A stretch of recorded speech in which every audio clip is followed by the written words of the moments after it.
Hello everyone, कैसे आप सभी।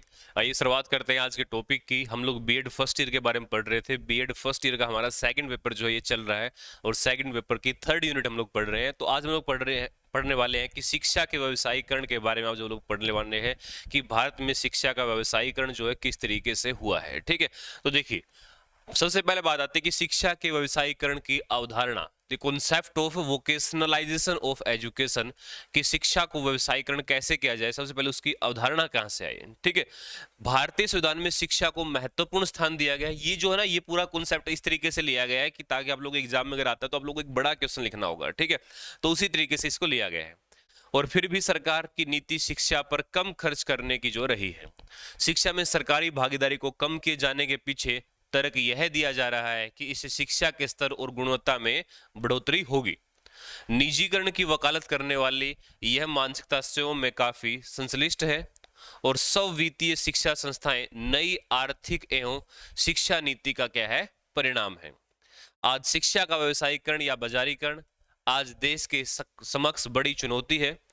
यह संकट देश में विगत 30 से 35 वर्षों में उभर कर आया है, परंतु वास्तव में उसकी नींव अंग्रेजों द्वारा स्थापित शिक्षा में है और इसके पूर्व भारत में शिक्षा का भी व्यवसाय या धंधा नहीं थी। ठीक है, शिक्षा के व्यवसायीकरण, शिक्षा के ग्लोबलाइजेशन का मतलब क्या है कि शिक्षा के व्यवसायीकरण का मतलब है कि यहाँ पर सिर्फ सरकार के द्वारा ही जो है शिक्षा से संबंधित जो संस्थाएं हैं वो ना चलाई जाए। प्राइवेट जो संस्थाएं हैं या फिर जो स्वपोषित जो संस्थाएं हैं, सेल्फ के लिए जो है, यानी कि प्रत्येक व्यक्ति अपने खुद के लिए क्या कर सकता है, खुद के स्कूल, खुद के कॉलेज, यूनिवर्सिटियां जो वो खोल सकता है। तो इस तरीके की जो सुविधाएं जो दी जा रही है उसको क्या बोलते हैं हम, निजीकरण करना शिक्षा का। तो शिक्षा का निजीकरण किया जा रहा है। ठीक है, तो शिक्षा के निजीकरण करने को क्या बोला जा रहा है यहाँ पर कि शिक्षा क्या कर दिया गया है, हमारे द्वारा व्यवसायीकरण कर दिया गया है। ठीक है, उसी के ऊपर बात कर रहे हैं कि शिक्षा का व्यवसायीकरण जो है पिछले 30-35 सालों में तो जो उभर करके बिल्कुल सामने आ चुका है। ठीक है, कि हर जिले में, हर गांव में, हर डिस्ट्रिक्ट के अंदर प्राइवेट स्कूल भी है, कॉलेजेस भी है, यूनिवर्सिटियां भी है। ठीक है, उसी के ऊपर हम लोग बात करें, लेकिन इसकी जो नींव पड़ी थी अंग्रेजी शासनकाल के दौरान पड़ी थी, उसके ऊपर हम लोग पूरी डिटेल जानेंगे। देखिए, देखो कि शिक्षा में व्यवसायीकरण का कारण क्या है और उसका समाधान क्या हो। कुछ लोग ऐसा भी तर्क देते हैं कि शिक्षा का विस्तार करना है या सर्वसुलभ करना है तो मात्र सरकार के द्वारा संभव नहीं है, निजीकरण इसके लिए आवश्यक है। और जो व्यक्ति शिक्षा संस्थान में पैसा लगाएगा वह बिना मुनाफा क्यों विद्यालय महाविद्यालय खोलेगा। ठीक है, हालांकि ये कहा तो ये गया है कि शिक्षा जो है नॉन प्रॉफिटेबल है, कि ये जो बिजनेस हम लोग कर रहे हैं ये नॉन प्रॉफिटेबल है, कि इसके ऊपर जो है किसी तरह का कोई आप लोग जो है प्रॉफिट नहीं कमा सकते। लेकिन अगर कोई भी व्यक्ति इतने बड़े बड़े बिल्डिंग्स भवन खड़ा कर रहा है, उस टीचरों का खर्चा पे कर रहा है, तो इसका मतलब ये नहीं कि वो कुछ ना कुछ ना बचाएगा। तो इसके अंदर क्या, कहीं ना कहीं खोलने वाले का मुनाफा भी क्या होता है, छिपा होता है। ठीक है, कुछ लोग इससे भी आगे बढ़कर कहते हैं कि देश की शिक्षा का विस्तार एवं विकास करने हेतु विदेशी शैक्षिक संस्थाओं के लिए द्वार खोलने चाहिए। ठीक है, सिर्फ भारतीय नहीं, विदेशी शिक्षकों के लिए, विदेशी संस्थाओं के लिए भी क्या होनी चाहिए, भारतीय द्वार खुले होने चाहिए। वैश्वीकरण के युग में इसको रोका नहीं जा सकता। आदि प्रकार के विभिन्न तर्क दिए जा रहे हैं और यह सारे तर्क तथाकथित सप्रभांत वर्ग के द्वारा ही दिए जाते हैं। ठीक है, ऐसे ऐसे तर्क देकर के क्या किया गया, शिक्षा का जो क्या किया गया है, व्यवसायीकरण किया गया है। कि आज के समय में भी कि हम लोग सिर्फ अपने ऊपर डिपेंड नहीं रह सकते। ठीक है, सरकार को जो है दूसरे लोगों को भी जो व्यवसाय करने की छूट देनी चाहिए। इसके अलावा दूसरे देश के लोगों को भी व्यवसाय करने की छूट दी जानी चाहिए। ऐसे ऐसे तर्क देकर के क्या किया गया है, शिक्षा का व्यवसायीकरण किया गया है। आगे नेक्स्ट है कि स्व-वित्तीय शिक्षा संस्थाओं में शिक्षा में व्यवसायीकरण की वृत्ति और प्रवृत्ति को बल मिला है। निजीकरण जिस स्थिति में उत्पन्न होता है इसकी 3 बड़ी वजह है। पहली, सरकार के पास इसके लिए पर्याप्त धन न हो। दूसरा, सरकार की प्राथमिकता शिक्षा को लेकर बदल रही हो। तीसरी, पुरानी शिक्षा पद्धतियों में कुछ ऐसी कमियां देखी गई हो जिन्हें निजीकरण के द्वारा ही दूर किया जा सकता है। 3 कारणों से ही सरकार क्या करना चाहती है, निजीकरण करना चाहती है। पहला तो क्या है कि सरकार के पास पर्याप्त मात्रा में क्या है, फंड की आवश्यकता है, फंड उपलब्ध नहीं है, पर्याप्त धन नहीं है। दूसरा कि प्राथमिक शिक्षा जो शिक्षा सरकार दे रही है उसको क्या करना, उसमें बदलाव चाहती है। और तीसरा, जो पहले की जो शिक्षा पद्धतियां चल रही है उसमें कुछ कमियां रह गई है और अब उन कमियों को सिर्फ निजीकरण के द्वारा ही दूर किया जा सकता है। नेक्स्ट, आगे क्या बताया गया है कि आज पूरा का पूरा जो विश्व है वो बाजार उत्पादन की बजाय सेवा का विस्तार कर रहा है। कुल निर्यात का लगभग 90% सेवाएं हैं और उत्पादों का निर्यात मात्र 10% है।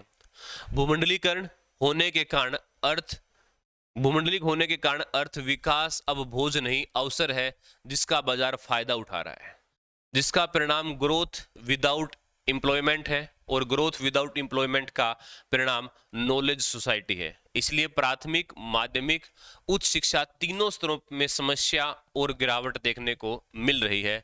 स्व-वित्तीय शिक्षा में समाज में कई विधेयात्मक और अविधेयात्मक परिणाम दृष्टिगोचर हो रहे हैं। ठीक है, इसका मतलब क्या है कि ग्लोबलाइजेशन की वजह से क्या है कि हम लोग क्या कर रहे हैं, सिर्फ ये देखो, ये जो सबसे बड़ी बात है कि ग्रोथ विदाउट एम्प्लॉयमेंट, कि ग्रोथ तो हम लोग करेंगे लेकिन किसके बगैर, एम्प्लॉयमेंट, हम लोग रोजगार नहीं देंगे। ठीक है, रोजगार हम लोग नहीं देंगे। ठीक है, सिर्फ ये उन्हीं लोगों की ग्रोथ हो रही है जो क्या कर रहे हैं, जो इस व्यवसायीकरण का, इस भूमंडलीकरण का क्या कर रहे हैं, फायदा उठा रहे हैं। उच्च शिक्षा में स्वावलंबन एक राष्ट्रीय उपलब्धि है, जिसके द्वारा सामाजिक गतिशीलता व जनतांत्रिक सपनों को ऊर्जा मिलती है, और इसका व्यवसायीकरण वंचित वर्ग के लिए शिक्षा के जरिए उभरी संभावनाओं के विस्तारशील क्षेत्र में तुरंत समाप्त कर देगा। ठीक है, इससे क्या होगा कि जो लोग क्या है, जो वंचित वर्ग है, उनको क्या नहीं मिल पाएगी, शिक्षा ठीक से नहीं मिल पाएगी, और शिक्षा के व्यवसायीकरण की वजह से क्या होगा, शिक्षा महंगी होती चली जाएगी। नेक्स्ट, आगे मैं बात करता हूं तो आगे है कि ये तो हमने देखा कि क्यों शिक्षा का व्यवसायीकरण हुआ। अब बात आती है कि जब भारत के अंदर अंग्रेज आए, उससे पहले भारत की शिक्षा व्यवस्था जो थी, वो किस तरह की शिक्षा व्यवस्था भारत के अंदर थी।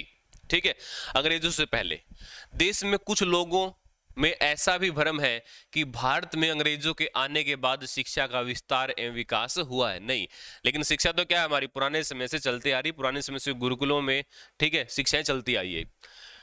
ईसा से 700 वर्ष पूर्व तक्षशिला विश्वविद्यालय वर्तमान में पाकिस्तान में जो है उच्च शिक्षा का एक महान केंद्र रहा है। इसके अतिरिक्त काशी, नालंदा, विक्रमशिला आदि विश्वविद्यालय थे, जिसमें विश्व भर से लोग जो है आते थे और शिक्षा प्राप्त करते थे। यह प्रचलित एवं शैक्षिक वैश्विक स्तर पर सर्व स्वीकारी तथ्य है कि भारत में शिक्षा जो है बहुत पुराने समय से चलती आ रही है। और इसी प्रकार लगभग 1000 वर्ष के संघर्ष के बाद जब अंग्रेजों के भारत में आने के बाद 1820 में 33% साक्षरता भारत के अंदर थी, और जो विश्व की सबसे ज्यादा साक्षरता थी। और प्रसिद्ध गांधीवादी विचारक धर्मपाल जी ने अपनी पुस्तक द ब्यूटीफुल ट्री में लिखा है कि पूर्व पादरी श्री विलियम एडम द्वारा किए गए सर्वे के अनुसार बंगाल और बिहार में 1 लाख से ज्यादा विद्यालय थे। मद्रास प्रेसिडेंसी में हर गांव में विद्यालय थे। 1835 के पूर्व शिक्षा का दायित्व समाज का था, और पूर्व में राजा, महाराजा एवं समाज के संपन्न लोग शिक्षा के संचालन में अपना योगदान देते थे, लेकिन शिक्षा के प्रत्यक्ष कार्य में उनका कोई हस्तक्षेप नहीं था। बाद के समाज में ग्राम पंचायतें भी शिक्षा का ध्यान देती रही है। ठीक है, कि ये जो शिक्षा व्यवस्था है हमारी, ये सिर्फ अंग्रेजों के आने के बाद शुरू नहीं, पहले से चलती आ रही है। ठीक है, समाज में जो अच्छे लोग थे, जिनके पास पैसा था, वो लोग ये शिक्षा व्यवस्था को बनाए रखने में क्या करते थे, मदद करते थे। वो प्रत्यक्ष रूप से लोगों को शिक्षा नहीं देते थे, लेकिन वो क्या करते थे, वो मदद करते थे शिक्षा व्यवस्था को बनाए रखने के लिए। ठीक है, और उस समय में भारत की जो साक्षरता दर थी वो 33% थी, जो पूरे विश्व में सबसे ज्यादा मानी गई है। ठीक है, और उसके अलावा भारत की जो शिक्षा व्यवस्था थी, वहां में बंगाल, बिहार और मद्रास की जो प्रेसिडेंसियां थी, वहां पर प्रत्येक गांव के अंदर विद्यालय थे, यूनिवर्सिटियां थी। ठीक है, तो उसी के बारे में बताया गया कि पहले भी भारत के अंदर शिक्षा व्यवस्था अच्छी रही है, लेकिन अंग्रेजों के आने के बाद अंग्रेजों ने क्या किया। अब देखिए कि अंग्रेज आ गए फिर भाई अपने चार्टर एक्ट लेकर के। 1835 के बाद शिक्षा का स्वरूप, अंग्रेजों के शासन में भारत की सारी व्यवस्थाएं धीरे धीरे क्या हो गई, समाप्त कर दी गई, और इस कारण से देश की आर्थिक स्थिति जो है बहुत ही खराब हो गई। कुछ वर्षों के बाद संस्कृत के पाठशालाओं को अनुदान बंद कर दिया गया, और अंग्रेजी विद्यालयों को अधिक से अधिक अनुदान दिया जाने लगा। छात्रों से शुल्क लेना, शिक्षकों का वेतन एवं विद्यालय चलाने हेतु अनुदान सरकार के द्वारा दिया जाने लगा, और एक प्रकार शिक्षा का क्या कर दिया गया, सरकारीकरण शुरू हो गया। ठीक है, अब अंग्रेजों ने क्या किया, जो संस्कृत जो विद्यालय चल रहे थे भारत के अंदर, उन सबको क्या कर दिया, धीरे धीरे अपनी तरफ से जो अनुदान देना बंद कर दिया गया, और खुल के खोले हुए अंग्रेजी विद्यालयों को अनुदान देना शुरू कर दिया गया। जैसे पहले मैंने आप लोगों को पढ़ाया भी था ठीक है, कि 1833 का जो चार्टर एक्ट आया था उसके ऊपर ये विवाद खड़ा हुआ था कि जो शिक्षा का जो माध्यम है वो अंग्रेजी को रखा जाए या हिंदी को रखा जाए, क्योंकि उस समय अंग्रेजों के द्वारा ये तय किया गया था कि प्रत्येक वर्ष 1 लाख रुपए जो भारतीय शिक्षा व्यवस्था पर खर्च किए जाएंगे। ठीक है, और इस तरीके से धीरे धीरे इन्होंने क्या किया कि पूरी शिक्षा व्यवस्था को अपने हाथ में ले लिया गया, जिसके परिणाम स्वरूप 1820 के अंदर जो साक्षरता दर जो भारत की जो 33% हुआ करती थी, 1921 में वो 7.2% रह गई। क्यों रही? क्योंकि इन्होंने शिक्षा का जो माध्यम था वो अंग्रेजी को बना दिया, और इनको जो पढ़े लिखे लोग नहीं चाहिए थे, इनको ऐसे लोगों की आवश्यकता थी जो इनके लिए क्या कर सके, काम कर सके। 20 अक्टूबर 1931 को लंदन के royal institute of international affairs में गांधी जी ने अपने भाषण में कहा कि पिछले 50 से 100 वर्षों में भारत की साक्षरता का प्रमाण काफी नीचे गया है और इसके लिए अंग्रेज सरकार जिम्मेदार है। और उस समय स्वतंत्रता के आंदोलन के साथ साथ राष्ट्रीय शिक्षा का भी आंदोलन जो है चला हुआ था, जिसमें स्वामी विवेकानंद, स्वामी दयानंद सरस्वती, महर्षि अरविंद, महात्मा गांधी और मदन मोहन मालवीय जी आदि का जो है इसमें महत्वपूर्ण योगदान रहा है। और जिसके परिणाम स्वरूप 1947 के अंदर भारत की साक्षरता दर दोबारा से बढ़ करके कितनी हो गई, 17% हो गई। स्वतंत्रता के पूर्व से इस प्रकार के प्रयासों में समर्पित भाव से आर्य समाज, सनातन धर्म सभा, भारतीय विद्या भवन आदि संस्थाओं के द्वारा बड़ी मात्रा में शैक्षिक संस्थाएं शुरू हुई, जिसका लक्ष्य पैसा प्राप्त करना नहीं था। और स्वतंत्रता के बाद भी इस तरह की शैक्षिक संस्थाएं जो कि वो क्या है, कार्यरत है। जब भारतीय लोगों ने देखा कि उनकी शिक्षा का जो ग्राफ है वो क्या हुआ, वो लगातार गिरता जा रहा है, उसके लिए क्या हुआ, उसके लिए फिर आंदोलन शुरू हुए, और जिसमें स्वामी दयानंद सरस्वती ने, स्वामी विवेकानंद ने, महात्मा गांधी जी ने, मदन मोहन मालवीय जी ने, ठीक है, इन सभी ने क्या क्या बढ़ चढ़कर भाग लिया। और जिसके परिणाम क्या निकला कि 1947 तक दोबारा से हमने जो साक्षरता का जो लक्ष्य था वो 17% तक हम लोग क्या करें, पहुंच गए। ठीक है, जिसमें बहुत सी संस्थाएं आगे आई, उन संस्थाओं ने अपने स्कूल कॉलेज खोले और जो नॉन प्रॉफिटेबल उन्होंने चलाए थे कि वो बस मेन उनका मकसद था कि शिक्षा देना। जैसे आज भी उस समय कुछ संस्था चल रही, जैसे डीएवी संस्था है, वो बहुत पुराने समय से जो है चल रही है, आज भी उस टाइम की बहुत सी संस्थाएं कार्यरत है। देखो नेक्स्ट ये हो गया कि अंग्रेजों के बाद की जो शिक्षा व्यवस्था वो कैसी, फिर आती स्वतंत्रता के बाद हमारी जो शिक्षा व्यवस्था रही वो कैसे रही। देखो भारत आजाद हो गया 1947 में, उसके बाद आप लोगों को मैंने बताया था कि बहुत से आयोग आए थे भारत की शिक्षा व्यवस्था को सुधारने के लिए। सबसे पहले आया था विश्वविद्यालय अनुदान आयोग, मुदालियर आयोग आया, कोठारी आयोग को हमने पढ़ा, राष्ट्रीय शिक्षा नीति 1986 को हमने पढ़ा। ठीक है, इसके अलावा हमने ब्लैक बोर्ड योजना पढ़ ली थी, सर्व शिक्षा अभियान के बारे में हमने पढ़ा था, एनसीएफ 2005 के बारे में पढ़ा था। ठीक है, इन सब चीजों के द्वारा जो हमने शिक्षा व्यवस्था को सुधारने का जो पूरा प्रयास किया है। स्वतंत्रता के बाद शिक्षा व्यवस्था, समग्र शिक्षा व्यवस्था का सरकारीकरण हुआ और शैक्षिक संस्था या तो सीधे तौर पर सरकार द्वारा चलाई जाती थी या सरकार के अनुदान से संस्थाएं जो है चलती थी। विद्यार्थियों का निश्चित शुल्क, शिक्षकों का निश्चित वेतन और संस्था चलाने हेतु अनुदान जैसी व्यवस्थाएं बनी। और कुछ समय के बाद सरकारी शैक्षिक संस्थाओं के सदरीकरण में लगातार क्या हो गई, बढ़ोतरी आती गई। ठीक है, ये क्या हुआ कि भारत में जब आजाद हुए उसके बाद क्या हुआ, सरकारी संस्थाएं जो सरकार के द्वारा चलाई जाने लगी या फिर जो संस्थाएं सरकार के द्वारा नहीं चलाई जा रही थी उनको हमने अनुदान देना, उनको पैसा देना जो है शुरू कर दिया गया। ठीक है, जिसमें विद्यार्थियों से एक शुल्क लिया जा रहा था, टीचरों के एक वेतन था। ठीक है, वो सब चीजें क्या थी इसके अंदर फिक्स की गई थी। ठीक है,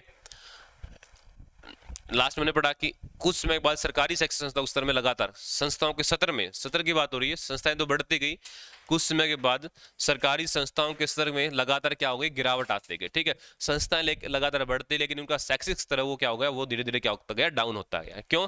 क्योंकि यहाँ पर लोगों का जो काम था वो सिर्फ बिजनेस करना रह गया था, और इसी कारण से निजी विद्यालयों का आकर्षण जो है वो बढ़ा। शुरू में अंग्रेजी माध्यम के विद्यालयों में वस्तुओं के रूप में दान लेना शुरू हुआ।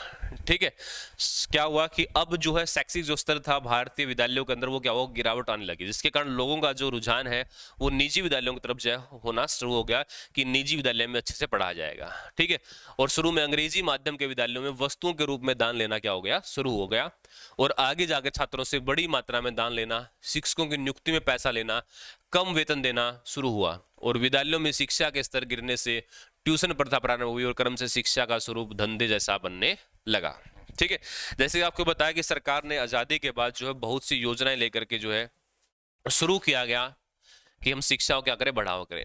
लेकिन धीरे धीरे क्या हुआ, शिक्षा का स्तर गिरता गया, लोगों का रुझान प्राइवेट स्कूलों की तरफ बढ़ने लगा। ठीक है, जो अंग्रेजी माध्यम के जो स्कूल थे उन्होंने पहले तो लोगों से जो है सामान लेना स्टार्ट किया, वस्तु लेना शुरू किया अपने फीस के रूप में। उसके बाद फीस निर्धारित की गई, फिर टीचरों की जो सिलेक्शन था उस प्रोसेस के अंदर क्या होगा, पैसे का लेन देन शुरू हुआ, और धीरे धीरे जो कम सैलरी के जो टीचर थे उनको रखा जाने लगा। तो इस तरीके से एक पूरे को धंधे के रूप में इन्होंने क्या किया, बदल दिया गया शिक्षा व्यवस्था को। ठीक है, नेक्स्ट 1960 के दशक में दक्षिण भारत में व्यावसायिक उच्च शिक्षा के संस्थान बिना सरकारी अनुदान के खुले, जिसमें छात्रों की बड़ी मात्रा में शुल्क लिया जाने लगा। 1960 में के दक्षिण भारत के अंदर व्यावसायिक उच्च शिक्षा संस्थान खुले, नई नई यूनिवर्सिटियां खुली, और जो बिना सरकारी अनुदान की खुली, जिसमें छात्रों से एक मोटी फीस जो है वो वसूली जा रही थी, और इसको उस समय कैपिटेशन फीस कहा जाता था, कैपिटेशन फीस कहा जाता था। और इस प्रकार से अमीरों के बालकों हेतु शैक्षिक संस्थान थे, ऐसे संस्थान में जो अमीर बच्चे ही पढ़ सकते हैं, जिसमें जो मन मर्जी की जो फीस दी जा सकती है। इसके विरुद्ध उन्नी कृष्ण नाम के एक व्यक्ति ने न्यायालय में याचिका दायर की, और इसके संदर्भ में निर्णय देते हुए न्यायालय ने 50% सीट्स पर अधिक शुल्क एवं 50% सीट्स पर मेरिट के आधार पर सामान्य शुल्क में से प्रवेश की व्यवस्था जो है वो कोर्ट ने की फिर। ठीक है, उन्होंने अपना प्राइवेट खुद का जो विश्वविद्यालय बना लिया, जिसमें क्या किया था कि जो है मन मर्जी की फीस उन्होंने लेना शुरू कर दिया, और वो फीस जो है अमीर जो घर के जो परिवार थे, अमीर परिवार जो थे, अमीर बच्चे थे, वही दे सकते थे। तो उसके लिए उन्नी कृष्ण के द्वारा एक केस कोर्ट के अंदर डाला गया, जिसमें 50% सीटों पर वो जो अपनी मर्जी से एडमिशन कर सकते हैं, और 50% सीटों पर उनको क्या करना होगा, मेरिट के बेस पर जो एडमिशन करना होगा। नेक्स्ट आगे आते हैं, वैश्वीकरण का शिक्षा पर क्या प्रभाव पड़ा। इस ग्लोबलाइजेशन का शिक्षा के ऊपर क्या प्रभाव पड़ा, वो हम बात करते हैं। कि 1990 के बाद दुनिया में वैश्वीकरण की हवा चली, ग्लोबलाइजेशन की हवा चली, जिसको LPG, लिबरलाइजेशन, प्राइवेटाइजेशन और ग्लोबलाइजेशन कहने लगे। ठीक है, यानी कि लिबरलाइजेशन यानी कि आप लोग काम करने की आपको क्या है, आज़ादी है, आप लोग कहीं भी काम कीजिए। प्राइवेटाइजेशन चीज़ों को प्राइवेट कीजिए, और ग्लोबलाइजेशन कहीं पर भी जाकर के जो आप लोग काम कीजिए ग्लोबल स्तर पर। ठीक है, जिसका प्रभाव शिक्षा पर भी हुआ, और सरकारें उच्च शिक्षा में अपना हाथ खींचने लगी। ठीक है, सरकार उच्च शिक्षा में अपना हाथ पीछे खींचने लगी और प्राइवेट चीज आगे निकल गई। शुरू में व्यावसायिक महाविद्यालय सरकार के द्वारा खुलना बंद हो गए। ठीक है, अब सरकार ने अपने खुद की यूनिवर्सिटियां खोलना बंद कर दिया, जिसके परिणाम स्वरूप वित्त पोषित शैक्षणिक संस्थाएं खुलने लगे, और इसके कई प्रकार के स्वरूप बनने लगे, जैसे डिम्ड विश्वविद्यालय, स्वायत्त ऑटोनोमस महाविद्यालय, निजी विश्वविद्यालय आदि। ये सब नाम अलग अलग थे, लेकिन उन सब का स्वरूप जो वित्त पोषित संस्थान का था, जिस पर सरकार का किसी भी प्रकार का कोई नियंत्रण जो है वो नहीं था। ठीक है, आज जब लोग देख रहे हो बहुत सी यूनिवर्सिटियां जो है प्राइवेट जो है खुली हुई है, तो वो सब ऐसे किसी के ऊपर जो डिम्ड विश्वविद्यालय लिखा हुआ है, कोई अपने नाम के आगे विश्वविद्यालय लगा रखा है, निजी विश्वविद्यालय लिखा रखा है। ठीक है, तो वो सब उन सबका कार्य एक ही है। ठीक है, लेकिन वो सब क्या है, नाम बस अलग अलग रखे गए हैं। और जिसके तहत उस ग्लोबलाइजेशन के तहत ही छत्तीसगढ़ के रायपुर में कुछ ही दिनों में 120 निजी विश्वविद्यालय खुल गए, और वहां इतने महाविद्यालय भी नहीं थे, जितनी ज्यादा क्या हो गई, वहां पर यूनिवर्सिटियां खुल गई, और डिम्ड विश्वविद्यालय की संकल्पना बदल दी गई।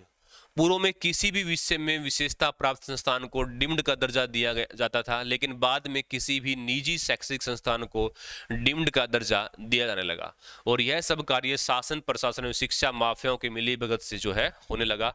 अब जो शिक्षा माफिया था वो उसके बेस पर क्या करने लगा, वो लोगों को जो है यूनिवर्सिटी की मान्यता जो है दिलवाने लगा, और जिसके बेस पर कोई भी जो है यूनिवर्सिटी खोल करके बैठने लग गया। ठीक है, हर कोई ये कहने लगा कि हमारी यूनिवर्सिटी है। यहाँ पर उदाहरण दे सकते हो कि छत्तीसगढ़ के रायपुर में 120 निजी विश्वविद्यालय यानी कि 120 प्राइवेट यूनिवर्सिटियां होना जो है बहुत बड़ी बात है। इतने तो किसी शहर के अंदर कॉलेज भी नहीं होते। फिर शिक्षा में अल्पसंख्यकवाद, माइनॉरिटिज्म इन एजुकेशन। संविधान के अनुच्छेद 29 और 30 के तहत अल्पसंख्यक समुदाय को अपने शैक्षिक संस्थान स्थापित करने का जो है अधिकार दिया गया है। ठीक है, इस संविधान में दिया गया है, लेकिन इस अनुच्छेद का जो है गलत इस्तेमाल किया गया। इस अनुच्छेद का इस प्रकार से दुरुपयोग शुरू हुआ कि उन पर किसी प्रकार का कानून लागू नहीं हो सकता। इसका दुरुपयोग इतना आगे बढ़ा कि जिन संस्थाओं में अल्पसंख्यक छात्रों की संख्या बहुत कम है, शिक्षकों की भी यहाँ यही स्थिति है, प्रबंधन में भी अन्य लोग अधिक है, ऐसी संस्थानों को अल्पसंख्यक दर्जा प्राप्त होने लगा। कि अब लोग जो है इस अनुच्छेद का, इस कानून का जो गलत इस्तेमाल करने लगे, और अल्पसंख्यकों के नाम पर जो है इतने ज्यादा कॉलेजेस, इतने ज्यादा यूनिवर्सिटियां जो है वो खोल दी गई। नेक्स्ट, इसके परिणाम क्या निकले। ये जो व्यवसायीकरण हुआ है इसके परिणाम क्या निकले। आज व्यवसायिक, उच्च शिक्षा, उच्च मध्यम वर्ग या उच्च वर्ग को छोड़कर अन्य किसी भी वर्ग के बस की बात नहीं है। आज व्यवसायिक जो है, व्यवसायीकरण जो हो रहा है शिक्षा का, वो उच्च शिक्षा, मध्यम वर्ग या फिर उच्च वर्ग को छोड़कर अन्य किसी के बस की बात नहीं है कि इन कॉलेजों के अंदर जो शिक्षा प्राप्त कर सकता है, इन विश्वविद्यालय के, या तो वो हायर एजुकेशन हो या फिर मध्य वर्ग हो, जो नीचे का जो वर्ग है वो निम्न वर्ग तो इसके अंदर शिक्षा प्राप्त कर ही नहीं सकता। ठीक है, और यह प्रश्न उठता है कि इस प्रकार के लगभग 20% वर्ग को छोड़ करके 80% वर्ग के बच्चे जो है प्रभावित नहीं है क्या। ठीक है, क्योंकि ऐसे तो 20% लोग ये जो पे कर पा रहे हैं, 80% लोग तो इसमें पे ही नहीं कर पा रहे। ठीक है, और इससे देश की प्रतिभाएं भी जो है कुंठित हो रही है। और इस प्रकार की शिक्षा प्राप्त करने वाले छात्र किस प्रकार के होंगे, और इस प्रकार के छात्र देश के विभिन्न क्षेत्रों का नेतृत्व करेंगे, तब देश का चरित्र कैसा बनेगा, यह बड़ा प्रश्न है। देश में भ्रष्टाचार, अनाचार, चरित्रहीनता बढ़ रही है और इसकी चिंता करने से कुछ परिणाम नहीं होगा। जब तक शिक्षा का बाजारीकरण नहीं रुकेगा तब तक बाकी सारी गलत बातें बढ़ाना स्वाभाविक है। देश की सभी समस्याओं की जड़ वर्तमान शिक्षा व्यवस्था है। ठीक है, यानी कि इसका जो परिणाम निकला वो सीधा से क्या निकला कि पहले तो इस शिक्षा को सभी बच्चे प्राप्त नहीं कर सकते, इस शिक्षा को सिर्फ उच्च वर्ग और मध्यम वर्ग के बच्चे जो वो ही प्राप्त कर सकते हैं। तो 20% लोगों तक की जो शिक्षा के व्यवसायीकरण से शिक्षा पहुंच पाएगी, 80% लोगों तक नहीं पहुंच पाएगी। और ऐसे लोग जब शिक्षा प्राप्त करके बड़े पदों पर जाकर के बैठेंगे, उनसे क्या होगा, उनसे भ्रष्टाचार ही जो है समाज के अंदर व्याप्त होगा, क्योंकि वो अपनी उस मोटी फीस को फिर से जो है लोगों से वसूल करना चाहेंगे। ठीक है, तो ये जो है इसका परिणाम निकला कि शिक्षा के व्यवसायीकरण का जो है ये सबसे बड़ा परिणाम है। ठीक है, और इसी की बात हम लोग यहाँ पर कर रहे हैं कि क्या क्या परिणाम जो निकल करके यहाँ पर सामने आए हैं, जिसकी वजह से जो टैलेंटेड जो बच्चे हैं उनका जो है एडमिशन नहीं हो पा रहा और वो जो अपनी पढ़ाई को बीच में छोड़ रहे हैं। ठीक है, इसको रोकने के क्या उपाय हम लोग कर सकते हैं, बात करते हैं आगे इसकी कि इसको रोकने के उपाय। शिक्षा के व्यवसायीकरण को रोकने के क्या क्या उपाय हो सकते हैं। ठीक है, शिक्षा पर व्यय बढ़ाकर कम से कम सकल घरेलू उत्पाद जीडीपी का 6% जो है किया जाए। कम से कम जीडीपी का 6% जो शिक्षा के ऊपर खर्च किया जाए सरकार के द्वारा। दूसरा है कि शिक्षा के व्यापारीकरण, बाजारीकरण को रोकने हेतु केंद्र सरकार जो है कानून बनाए। थर्ड है कि शिक्षा में व्याप्त भ्रष्टाचार पर रोक लगाई जाए। फोर्थ है कि विदेशी विश्वविद्यालयों के लिए भारत के शैक्षिक संस्थानों से भी कड़े कानून हो और उनका प्रत्यापन एवं मूल्यांकन उस देश में तथा भारत में भी हो। फिफ्थ है अपने देश की विशेष करके सरकारी शैक्षिक संस्थाओं की गुणवत्ता सुधार हेतु ठोस कदम और ठोस योजना बनाई जाए।